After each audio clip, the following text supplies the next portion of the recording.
Hello विद्यार्थियों, कैसे आप सब। उम्मीद करते हैं आप सब बहुत ही अच्छे होंगे। विद्यार्थियों, आज से हम लोग शुरुआत कर रहे हैं प्रिंसिपल ऑफ इकोनॉमिक्स के मॉडल सेट के आंसर की को। तो इसका आंसर की तो हालांकि यूनिवर्सिटी की तरफ से जारी नहीं किया गया है, लेकिन उसका आंसर की मैं आप सभी को बताऊंगा और वो भी सही सही बताऊंगा। तो आप लोग इस वीडियो को शुरू से लेकर अंत तक जरूर देखिए और अपने और भी दोस्तों के पास जरूर शेयर कीजिए। और चैनल पर नए आते हैं चैनल को सब्सक्राइब करके बेल आइकन को जरूर प्रेस कर लीजिए, ताकि हमारी आने वाली जो भी वीडियो होगी सबसे पहले आप सभी के पास पहुंचती रहेगी। तो चलिए विद्यार्थियों, हम लोग क्लास को आगे की तरफ बढ़ाते हैं। लेकिन विद्यार्थियों, मैं आप सभी को एक और बात बता दूं, जो भी यूनिवर्सिटी की तरफ से गेस्ट पेपर जारी किया गया है सेम टू सेम उसी में से पूछा जा रहा है। जी हाँ, आप लोग ऑडिटिंग अगर एग्जाम दिए होंगे तो आप सभी को पता होगा कि सेम टू सेम उसी में से पूछा गया था। तो कितने लोग ऐसे हैं जो कि ऑडिटिंग के एग्जाम दिए हैं और पूरा 50 में 50 मार्क कराए हैं? आप लोग थोड़ा कमेंट सेक्शन में लिख कर बताइए किसका 50 में 50 सही है। हम देखना चाहते हैं कि कितने विद्यार्थियों का 50 से 50 सही है। तो चलिए पहले हम प्रिंसिपल ऑफ इकोनॉमिक्स के सेट को कंप्लीट करते हैं, उसके बाद बिजनेस ऑर्गेनाइजेशन का कंप्लीट करेंगे, उसके बाद हिंदी को कंप्लीट करेंगे। तो पहले हम कंप्लीट करते हैं प्रिंसिपल ऑफ इकोनॉमिक्स के सेट। इसका भी सेट 1 और सेट 2 आया हुआ है, तो पहले हम लोग सेट 1 कंप्लीट कर लेते हैं, उसके बाद सेट 2 पर भिड़ेंगे। तो चलिए, इसका जो पहला क्वेश्चन है, अर्थशास्त्र एक विज्ञान है। अर्थशास्त्र एक विज्ञान है, इसका आंसर होगा आपका बी, सामाजिक। अर्थशास्त्र एक सामाजिक विज्ञान है। आइए क्वेश्चन नंबर 2 पर, कैट्रिज परिबस का अर्थ है, इसका आंसर होगा आपका अन्य चीजें समान है। जी हाँ, अन्य चीजें समान है, आंसर होगा आपका ए। 2 का ए आंसर सही है। क्वेश्चन नंबर 3, क्वेश्चन नंबर 3 पूछ रहा है सूक्ष्म अर्थशास्त्र केंद्रित है। क्वेश्चन नंबर 3 पूछ रहा है सूक्ष्म अर्थशास्त्र केंद्रित है। आपका ऑप्शन होगा 3 का सी, बिल्कुल सही है, दुनिया के सभी देशों में। आइए क्वेश्चन नंबर 4 पर, अर्थशास्त्र। अर्थशास्त्र क्या है इसमें से, आप लोग बताइए। बहुत हल्का क्वेश्चन है, जी हाँ, बहुत हल्का क्वेश्चन है। इसका आंसर हो जाएगा आपके बी, एक सामाजिक विज्ञान है। भले ऊपर बताए थे अर्थशास्त्र एक विज्ञान है, सामाजिक विज्ञान है, तो वही अर्थशास्त्र एक सामाजिक विज्ञान है। आइए क्वेश्चन नंबर 5 पर, एडम स्मिथ थे। एडम स्मिथ थे, एडम स्मिथ क्या थे, आप लोग आंसर बताइए इसका। एडम स्मिथ बी आंसर होगा, एक आधुनिक अर्थशास्त्री थे। एडम स्मिथ एक आधुनिक अर्थशास्त्री थे। आइए क्वेश्चन नंबर 6 पर, आर्थिक सिद्धांत का अर्थ है। आर्थिक सिद्धांत का अर्थ है, आपका आंसर होगा इसका बी, अर्थशास्त्र के सिद्धांत। क्वेश्चन नंबर 6 का होगा बी, अर्थशास्त्र के सिद्धांत। क्वेश्चन नंबर 7 पाइए, आर्थिक सिद्धांतों को भी कहा जाता है। आर्थिक सिद्धांतों को भी कहा जाता है। क्वेश्चन नंबर 7 का आंसर होगा ए, आर्थिक कानून। जी हाँ, ए, आर्थिक कानून। क्वेश्चन नंबर 8 पाइए, आर्थिक सिद्धांतों की वैधता कभी भी 100% निश्चितता के साथ सिद्ध नहीं की जा सकती, क्योंकि क्वेश्चन नंबर 8 का आंसर होगा आपका डी, बी और सी हो जाएगा। बी और सी हो जाएगा, क्योंकि अवलोकन की सीमित संख्या संभव है और भविष्य में कुछ अवलोकन किया जाए जो सिद्धांत का खंडन है। 8 का आंसर आपका डी। आंसर केवल याद कर लीजिएगा, ज़्यादा समझाएंगे नहीं क्योंकि एग्जाम नज़दीक है और पढ़ना काफ़ी ज़्यादा है। तो चलिए क्वेश्चन नंबर 9 पर आइए। यह मांग के नियम की धारणा है। यह मांग के नियम की धारणा है। 9 का आंसर होगा डी, उपभोक्ता की आय नहीं बदलनी चाहिए। आंसर होगा डी, 9 का। क्वेश्चन नंबर 10 पर आइए, एक को छोड़कर मांग में बदलाव के निम्नलिखित कारण है। एक को छोड़कर मांग में बदलाव के निम्नलिखित कारण है। क्वेश्चन नंबर 10 का होगा बी, कीमत में बदलाव। क्वेश्चन नंबर 11, टिकाऊ वस्तुओं की मांग की लोच। टिकाऊ वस्तुओं की मांग की लोच। 11 का आंसर होगा बी, एकता से बड़ा। एकता से बड़ा, आंसर होगा आपका बी। आइए क्वेश्चन नंबर 12 पर, जब सामान्य वस्तुओं की मांग की कीमत लोच की गणना की जाती है तो मूल्य हमेशा होता है। जब सामान्य वस्तुओं की मांग की कीमत लोच की गणना की जाती है तो मूल्य हमेशा होता है। 12 का आंसर होगा बी, नकारात्मक।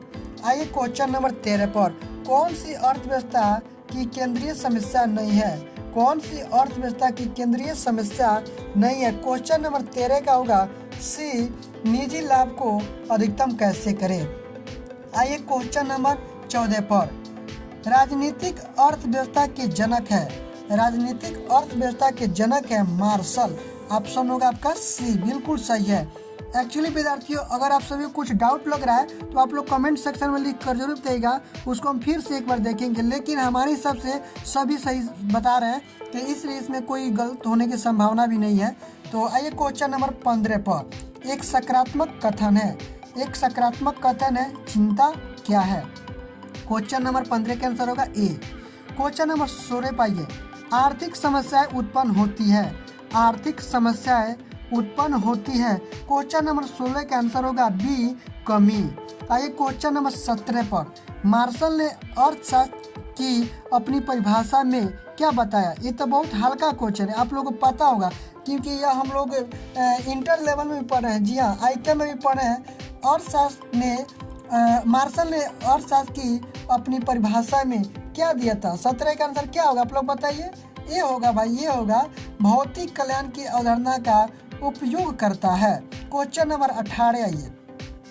क्वेश्चन नंबर 18 कह रहा है वेल्थ ऑफ नेशन में लिखा, वेल्थ ऑफ नेशन ने लिखा था।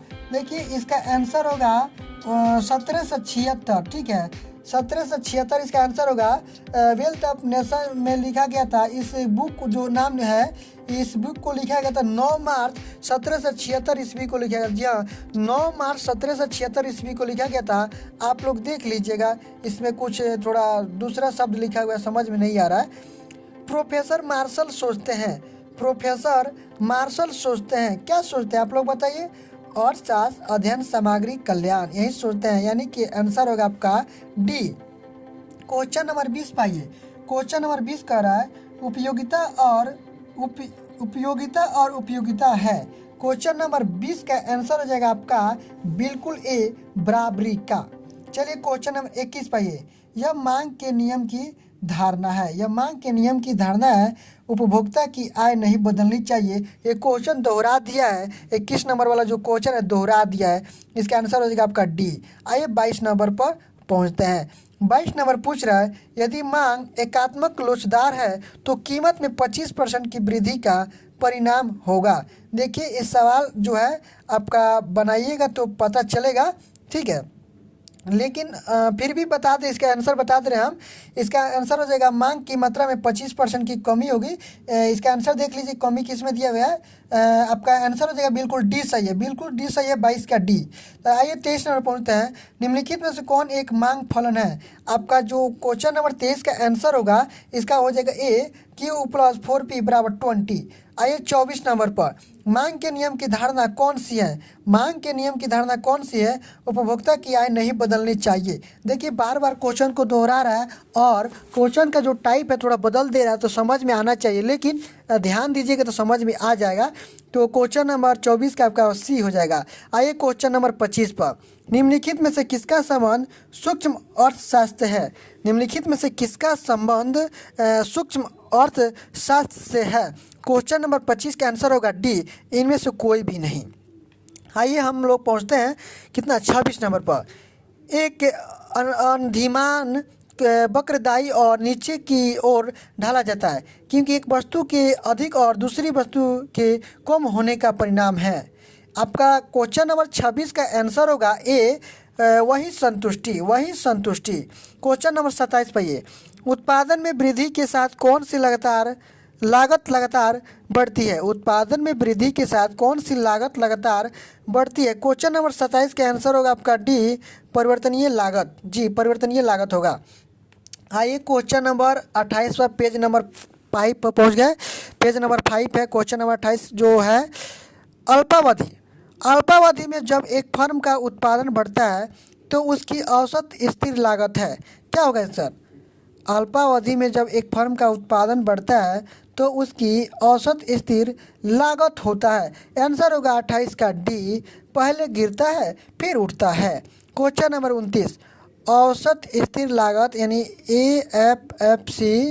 AFC वक्र का आकार कैसा होता है? आपका आंसर होगा डी हो जाएगा 29 का, आयताकार अति परवलय। क्वेश्चन नंबर 29 का डी हो गया।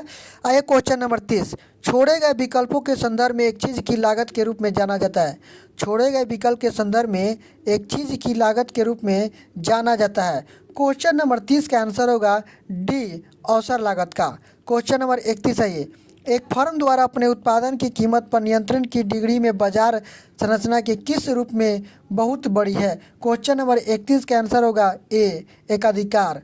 आइए क्वेश्चन नंबर 32 पर, निम्नलिखित में से किस बाजार संरचना के तहत एक फर्म का अपने उत्पाद की कीमत पर कोई नियंत्रण नहीं होता है? ऑप्शन नंबर 22 का हो जाएगा, सॉरी 32 का आंसर हो जाएगा आपका डी। ठीक है, डी आंसर हो जाएगा योग्य प्रतिबंधी। यहाँ पर अगर पूर्ण प्रतियोगिता भी दे तो आंसर सही होगा। ठीक है, योग्य प्रतिबंधी दे चाहे पूर्ण प्रतियोगिता, ये भी सही हो जाएगा।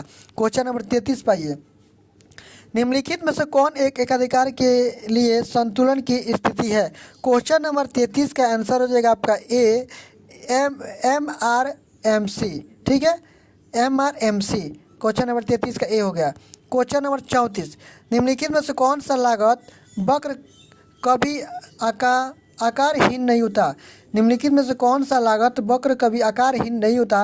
क्वेश्चन नंबर 34 का आंसर हो जाएगा डी, बिल्कुल डी सही होगा, औसत निश्चित लागत चक्र। क्वेश्चन नंबर 35 पाइए, सूक्ष्म अर्थशास्त्र केंद्रित है। लगता है क्वेश्चन दोहरा दिया, 35 वाला जो क्वेश्चन दोहरा दिया है। व्यक्तिगत आर्थिक इकाई, इसका आंसर हो जाएगा व्यक्तिगत आर्थिक इकाई। क्वेश्चन नंबर सी, 35 का सी आंसर होगा। 36 पाइए, माइक्रो इकोनॉमिक डील किसके साथ है? क्वेश्चन नंबर 36 का आंसर बताइए आप लोग। इसका आंसर आप लोग बताइएगा, इसका आंसर हम खुद छोड़ देते हैं। थोड़ा कमेंट सेक्शन में देखना चाहते हैं कितने लोग बीकॉम नहीं सॉरी इंटर लेवल किए हैं, तो उनको पता है कि नहीं पता है। तो कई क्वेश्चन नंबर 37 बता देते हैं। 3 बुनियादी आर्थिक समस्याएं, 3 बुनियादी आर्थिक समस्याएं। क्वेश्चन नंबर 37 का बी, क्यों, कहाँ और कब, क्यों, कहाँ और कब। 38, रॉबिन्स ने अपनी परिभाषा में 38 का आंसर हो जाएगा ए, संसाधनों की कमी की बात की। क्वेश्चन नंबर 39, बाजार प्रणाली का अर्थ है। 39 का आंसर आपका हो जाएगा बी, पूंजीवाद। बाजार प्रणाली का अर्थ है पूंजीवाद। 40, एक या एक से अधिक व्यक्ति जो एक साथ रहते हैं और एक समान बजट रखते हैं डैश कहलाते हैं। 40 का आंसर हो जाएगा आपका सी, गृहस्थी। देखिए जी, इसमें भी ऑप्शन दिया है ना, बहुत ही सटीक आंसर दिया है, तो आप लोग भूल मत जाइएगा। इसका आंसर होगा गृहस्थी, क्योंकि इसका आंसर गृहस्थी ही होगा। अगर आप सभी के हिसाब से कुछ और लगता है तो आप लोग मार लीजिएगा, लेकिन ज़रूर बताइएगा क्या आप लोग मारे हैं। ठीक है, इसमें आंसर जो भी दिया बहुत सटीक दिया, सोचने वाला आंसर दिया है। चलिए 41 नंबर पहुँचते हैं। आर्थिक कानून, आर्थिक कानून क्या है? आर्थिक कानून आपका आंसर हो जाएगा सी, लोगों का आर्थिक व्यवहार दिखाए। आर्थिक कानून लोगों का आर्थिक व्यवहार दिखाए। 42, जब मांग की क्रॉस लोच एक बड़ी सकारात्मक संख्या है तो कोई यह निष्कर्ष निकाल सकता है कि डैश नंबर। 42 का आंसर हो जाएगा आपका डी, बिल्कुल सही है, अच्छा एवं पूरक, अच्छा एवं पूरक है। क्वेश्चन नंबर 43, यदि मांग बेलोचदार है तो कीमत में परिवर्तन। क्वेश्चन नंबर 43 का आंसर होगा बी, कुल राजस्व को उसी दिशा में बदलेगा। 44, आज मांग के नियम की धारणा कौन सी है? मांग के नियम की धारणा कौन सी है? देखिए क्वेश्चन शायद दोहराया गया है, 44 नंबर क्वेश्चन दोहराया गया है। विकल्प की कीमतें नहीं बदलनी चाहिए, विकल्प की कीमतें नहीं बदलनी चाहिए। जी हाँ, क्वेश्चन नंबर 44 दोहरा दिए। 45 है, एक आर्थिक सिद्धांत है, एक आर्थिक सिद्धांत है। 45 का आंसर हो जाएगा आपका सी, बिल्कुल सही है, एक परिकल्पना। ठीक है, क्वेश्चन नंबर 46, मांग का संकुचन इसका परिणाम है। संकुचन इसका परिणाम है। 46 का ऑप्शन होगा बी, जी बी हो जाएगा, संबंधित वस्तु की कीमत में वृद्धि। आंसर केवल बता रहे हैं, ज़्यादा समझा नहीं रहे हैं। समझाते समझाते ज़्यादा समय भी बीत जाएगा और वीडियो ज़्यादा लंबा भी हो जाएगा और देखते देखते आप सभी का दिमाग भी हिल जाएगा, तो इसलिए आंसर ही केवल हम बता दे रहे हैं। क्वेश्चन नंबर 47 पाइए। 47 पूछ रहा है, निम्नलिखित में से किस श्रेणी के सामान के संबंध में उपभोक्ता का अधिशेष उच्चतम है? क्वेश्चन नंबर 47 का आंसर होगा आपका बी, जी, नेसेसिटीज। ठीक है, क्वेश्चन नंबर 48, दोनों पूर्ण प्रतिस्थापनों के बीच प्रतिस्थापन की लोच है। क्वेश्चन नंबर 48 का आंसर हो जाएगा डी, बिल्कुल सही है, अनंतता। 49 है, यदि मांग की कई मात्रा कीमत में परिवर्तन के लिए पूरी तरह से अनुत्तरदायी है तो मांग है। 49 का आंसर हो जाएगा डी। और 50 पूछ रहा है अन्य चीज़ समान है यदि किसी वस्तु का अधिक विकल्प है तो उसके मांग की कीमत में क्या होगा। 50 का आप लोग बताइए, बहुत पूछ रहा है सवाल, बड़ा होगा। तो क्वेश्चन नंबर 50 तक हम लोग कंप्लीट कर लिए। इसके बाद 50 और कंप्लीट कर लेंगे अगले वीडियो में। तो चलिए इस वीडियो में हम लोग इतना ही रहने देते हैं, फिर से मिलते हैं किसी और वीडियो के साथ। तब तक के लिए आप देखते रहेंगे।